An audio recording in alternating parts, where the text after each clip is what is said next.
Hello students, welcome to classes with concept. आज हम शुरुआत करने वाले हैं इतिहास की। इतिहास क्या है, कैसे हम इतिहास के बारे में जान सकते हैं, इतिहास को कैसे हम पढ़ेंगे, कैसे क्वेश्चंस आते हैं इतिहास में। तो आज शुरुआत करते हैं इतिहास की। हिस्ट्री, जिसे इंग्लिश हिंदी में इतिहास और इंग्लिश में हिस्ट्री कहते हैं। सबसे पहले बात होती है हिस्ट्री है क्या, इतिहास है क्या। इतिहास क्या है? इतिहास है अतीत का अध्ययन। अतीत का अध्ययन जिसे करते हैं, जहाँ से हम अतीत का अध्ययन करते हैं उसी को क्या बोलते हैं? इतिहास बोलते हैं। यानी study of past is called history. ठीक है, यानी पास्ट के बारे में कोई भी अगर जानकारी हमें चाहिए तो वो कहाँ से मिलेगी? हिस्ट्री से मिलेगी। ठीक है, अब हिस्ट्री को जान के सकते हैं, कैसे हम इसको जान सकते हैं, कैसे पता कर सकते हैं कि हिस्ट्री में क्या क्या हुआ, पास्ट में हमारे क्या क्या हुआ। इसको जानने के सोर्सेज क्या है, हिस्ट्री को जानने के सोर्सेज क्या क्या है, और उन पर बात करते हैं। आगे बात करते हैं इतिहास जानने के जो साधन है, सोर्सेज ऑफ हिस्ट्री, यानी हिस्ट्री को कैसे हम जान सकते हैं। उनको दो भागों में बांटा गया है, एक तो पुरातात्विक और दूसरा है साहित्यिक, यानी आर्कोलॉजिकल और लिटरेरी। ठीक है, आर्कोलॉजिकल सोर्सेज, पुरातात्विक स्रोत, और साहित्यिक स्रोत, लिटरेरी सोर्सेज।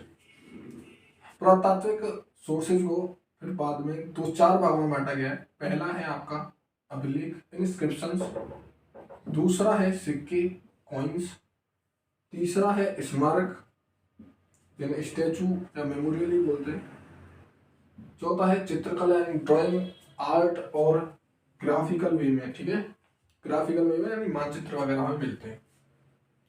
साहित्यिक स्रोत में दो तरह के सोर्सेज मिले हमें, एक तो देसी साहित्य और दूसरा विदेशी साहित्य। इन्हें पुनः बाद में हमें तो देसी साहित्य को दो तरीके से बांटा गया, एक तो गैर धार्मिक, एक धार्मिक। ठीक है, एक तो धार्मिक वे में मिले हमें, जैसे हमारे वेद वगैरह हैं वो, और गैर धार्मिक मिले हमें कुछ पुस्तकें जो हमारे देश की पुस्तकें हैं और भी। और विदेशी साहित्य में तीन तरह के मिले, एक तो यूनानी, चीनी और अरबिक। ठीक है, तो इस तरीके से हमें अपने इतिहास को जानने के सोर्सेज मिले। हम कैसे इन सोर्सेज से हम इतिहास की प्रोडिक्शन कर सकते हैं, कैसे इनको पा सकते हैं, किस तरीके से इनके बारे में जान सकते हैं। तो इतिहास जानने के लिए कुछ सोर्सेज हैं, साधन है, इनसे हम मिले कि इतिहास जोड़ेंगे, कैसे इतिहास बनाए। तो शुरुआत करते हैं भारतीय इतिहास से। भारतीय इतिहास, जिसको तीन पार्टों में हमने बांटा है, पहला प्राचीन इतिहास, दूसरा मध्यकालीन इतिहास और तीसरा आधुनिक इतिहास। प्राचीन इतिहास जिसे एंशिएंट हिस्ट्री कहते हैं, मध्यकालीन इतिहास जिसे मेडिवल इंडिया या मेडिवल हिस्ट्री, आधुनिक इतिहास मॉडर्न हिस्ट्री। हम बात करते हैं एंशिएंट हिस्ट्री, यानी कि प्राचीन भारत को प्रारंभ से 800 ईस्वी तक का जो समय पीरियड जो है, भारतीय प्रारंभ से शुरुआत से लेके 800 ईस्वी तक का जो टाइम पीरियड है उसको प्राचीन इतिहास कहा गया है, जिसको तीन पार्टों में बांटा गया है। प्राग ऐतिहासिक काल यानी प्री हिस्ट्री जिसे कहते हैं, आद्यकाल जिसे प्रोटो हिस्ट्री यानी बीच का समय, और ऐतिहासिक काल। ठीक है, तो प्राग ऐतिहासिक काल में ना तो लेखन क्रिया थी और ना थी लिपि, ना तो यहाँ लिपि थी ना लेखन क्रिया थी। आद्य ऐतिहासिक काल में लिपि तो थी लेकिन इसे पढ़ा नहीं जा सकता, लेकिन लिपि थी, लिपि है, वो सब लिपि थी लेकिन पढ़ा नहीं जा सकता, लेकिन पढ़ा नहीं जा सकता। ठीक है, ऐतिहासिक काल में लिपि भी थी और जिसे पढ़ा भी गया है, लिपि भी थी और जिसे पढ़ा भी गया है। ठीक, इसे पढ़ा भी गया है। ठीक है, यह लेखन क्रिया भी थी और लिपि भी थी, दोनों थी। ठीक है,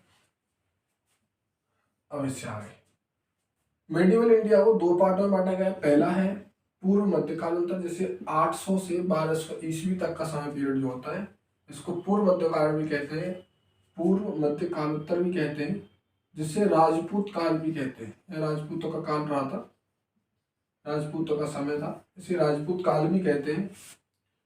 दूसरा इसको इसी को दूसरे पार्ट में बांटा गया, मध्यकालोत्तर।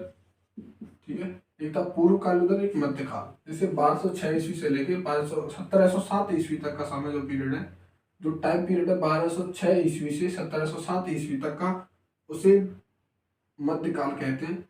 जिसको सिर्फ फिर पुनः दो पार्टों में बांटा गया, एक तो सल्तनत काल और दूसरा मुगल काल। सल्तनत काल में 1206 ईस्वी से 1526 ईस्वी तक का जो समय पीरियड है उसे सल्तनत काल कहा गया है। मुगल काल में 1526 ईस्वी से 1858 ईस्वी तक का जो टाइम पीरियड है उसे मुगल काल कहते हैं।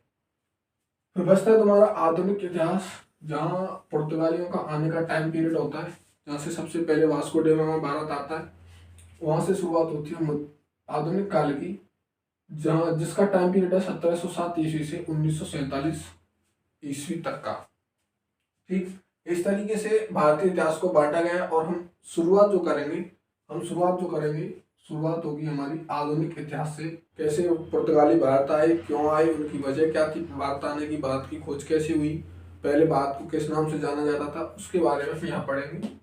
ठीक, अब थोड़ा सा बात कर लेते हैं प्रागैतिहासिक काल को। पुनः 2 से 3 पार्टों में बांटा गया है, तो ये है क्या, इसको बात करते हैं। तो प्रागैतिहासिक काल को पुनः 3 पार्टों में बांटा गया है।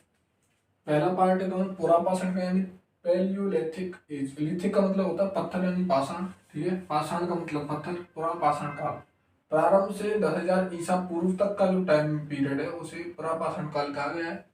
यह मानव जो था शिकारी था। मानव क्या था, यहाँ शिकारी था, मानव था शिकारी, शिकारी था और पत्थर के बने हुए, पाषाण के बने हुए उपकरण इस्तेमाल करता था। हथियार या उपकरण इस्तेमाल किया करता था। इसके बाद मध्यपाषाण काल, जिसे मेसोलिथिक एज भी कहते हैं, जिसे 10,000 ईसा पूर्व से 6,000 ईसा पूर्व तक का टाइम पीरियड कहा गया है। फिर नवपाषाण काल आया, नियोलिथिक, नियो मतलब नव, लिथिक का मतलब पत्थर, एज मतलब काल, ठीक है, जिसको 6,000 ईसा पूर्व से लेकर 3,000 ईसा पूर्व तक के टाइम पीरियड में बांटा गया है। आज के लिए इतना ही, मिलते हैं कि फिर किसी दूसरी वीडियो में।